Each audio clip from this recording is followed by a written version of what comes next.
Hello guys, welcome to our channel. This is Prasad smarty. So ఈ రోజు వచ్చి మనకు మంచి అడ్వెంచర్ బైక్ అయితే మీకు చూపించబోతున్నాను. సో వచ్చేసి డామినార్ 250 గురించి అయితే మనం ఎక్స్ప్లోర్ చేద్దాం ఈ రోజు. సో దీని రివ్యూ అయితే చేద్దాం, మొత్తం ఎట్లా ఏమన్నది మన యొక్క బ్రదర్ అయితే చెప్తాడు. బ్రదర్, మీరు డామినార్ 250 బండి మీకు ఏ విధంగా ఉంది? సో మీ అడ్వెంచర్ ఏంటి, ఎట్లా? డామినార్ 250 నేను లాస్ట్ ఇయర్ నవంబర్లో తీసుకున్నాను. సో జస్ట్ టూరింగ్ పర్పస్ మీద నేను డామినార్ 250 తీసుకున్నాను. సో డామినార్ 400 ఆల్రెడీ ఉంది, కానీ నాకు కాస్త మైలేజ్ సేవ్ అవుతుంది, ప్లస్ మనకు హై పవర్ కూడా అవసరం లేదులే, మనం అంతా రెగ్యులర్ టూరింగ్ చేయలే అనేసి నాకు అవసరమైనప్పుడే చేసుకోవచ్చు. అట్ ద సేమ్ టైం మనం సిటీలో కూడా రెగ్యులర్ కమోటివ్ కూడా యూజ్ చేయొచ్చు కదా అనేసి నేను డామినార్ 250 చూస్ చేసుకున్నాను. సో దీని యొక్క ట్యాంక్ ఫుల్ ఎంత?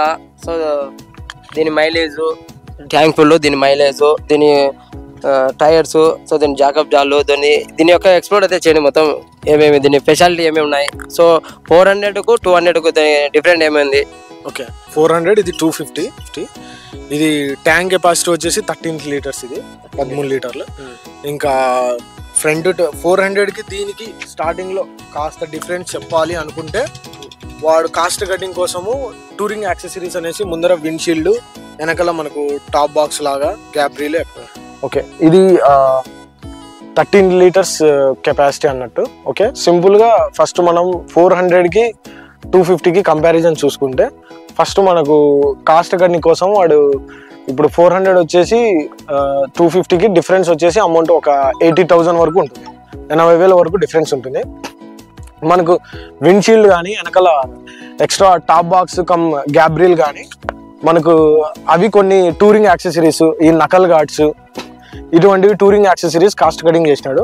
ఇంకా మనకు కాస్ట్ కటింగ్స్లో టైర్స్, 2 టైర్స్ ఆ 400కి, ఈ ఫ్రంట్ టైరు బ్యాక్ టైరు 400కి దీనికి కాస్త డిఫరెన్స్ అయితే ఉంది. డిఫరెన్స్ ఏంటంటే, మనకు వెనకాల దీనికి వచ్చింది 130 సెక్షన్, దానికి వచ్చేసి 150 సెక్షన్ ఇస్తాడు. ఫ్రంట్ సైడ్ దీనికి 110 సెక్షన్, దానికి 120 సెక్షన్ ఇస్తాడు. ఇంకా అలవెల్ సైజు సేమ్ అలవెల్ సైజు. ఇంకా కాస్ట్ కటింగ్లో డిస్క్ ప్లస్ ఈ అప్స్ అండ్ డౌన్ సస్పెన్షన్స్, అది 320mm, ఇది 280mm.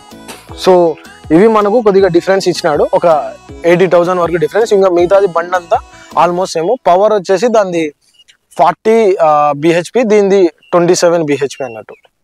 ఎలా ఉంది అనేది?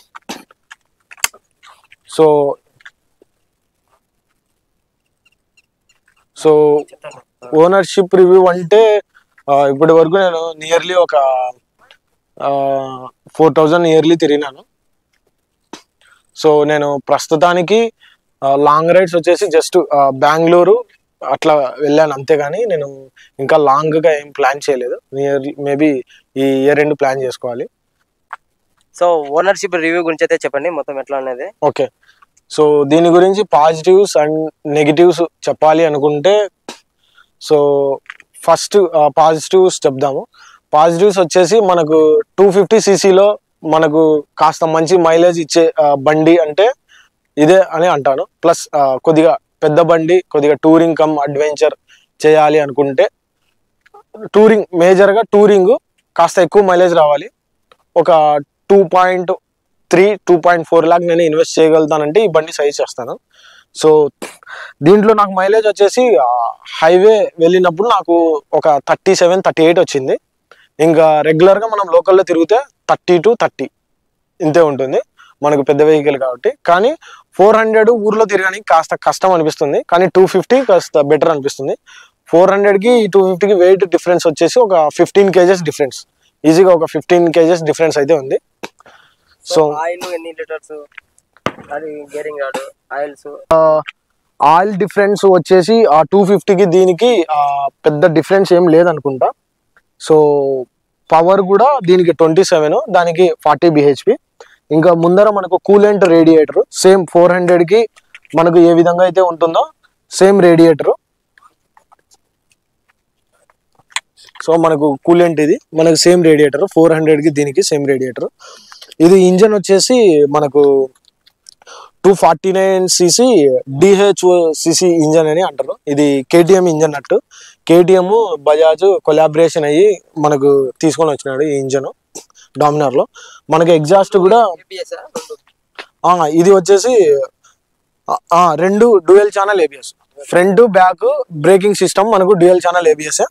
మనకి ఇది ఇంజన్ వచ్చేసి BS7 స్టేజ్ 2 అన్నట్టు. మొన్ననే E20 వెహికల్ BS6 స్టేజ్ 2 వదిలినారు కదా, అదే ఇది E20 వెహికల్. సో ఇది మనకి ఎగ్జాస్ట్ కూడా డ్యూయల్ బ్యారర్ ఎగ్జాస్ట్. ఇంకా దీంతో నెగిటివ్స్ చెప్పాలి అని అనుకుంటే మేజర్గా కాస్త బ్యాక్ సస్పెన్షన్ అన్నది ఎక్కువగా మనకు స్మూత్ లేదు, కాస్త హార్డ్ కిక్ బ్యాక్ చేస్తుంది. స్మూత్ అనేది కంపారిటివ్ అదర్ టాప్ వెహికల్స్లో, ఈవెన్ 400లో కూడా అదే నెగిటివ్ ఉంది.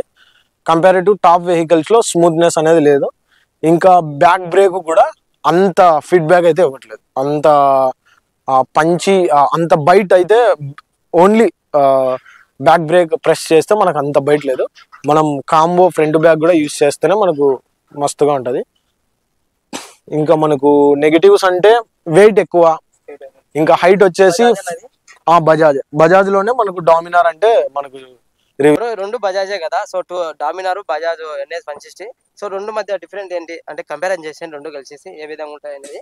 ఓకే, సో అది NS 160. సో మనకు NS 200 కూడా ఉంది.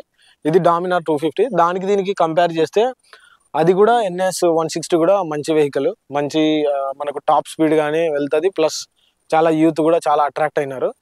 కంపారిజన్ చెప్పాలంటే ఇది మోస్ట్ ఎక్కువగా టూరింగ్ వెహికల్ అని అంటాను. అది దాంట్లో కూడా టూరింగ్ చేయొచ్చు. బట్ మనకు టూరింగ్లో ఒక మేజర్ డిఫరెన్స్ ఏంటంటే, మనం హైవేలో వెళ్ళేటప్పుడు మనకు బండి కాస్త వెయిట్ ఉంటే మనకు ఎక్కువ అడ్వాంటేజ్ ఉంటుంది. బండి కాస్త వెయిట్ ఉంటే మనకు ఆ రోడ్కి ఆ గ్రిప్తో మంచి ట్రావెలింగ్ ఉంటుంది. ఓకేనా? సో అందుకు నేను కొంతమందికి నెగిటివ్ కూడా అవ్వచ్చు. సో ఇది మేజర్గా 5.5 అబోవ్ ఉంటేనే ఇది తీసుకోవాలి. మీరు టెస్ట్ డ్రైవ్ చేయండి, ఎందుకంటే వెయిట్ కూడా ఎక్కువ ఉంది కంపారిటివ్. అది మేబీ ఒక 155 kgs ఉండొచ్చు, ఇది 180 kgs ఉంది.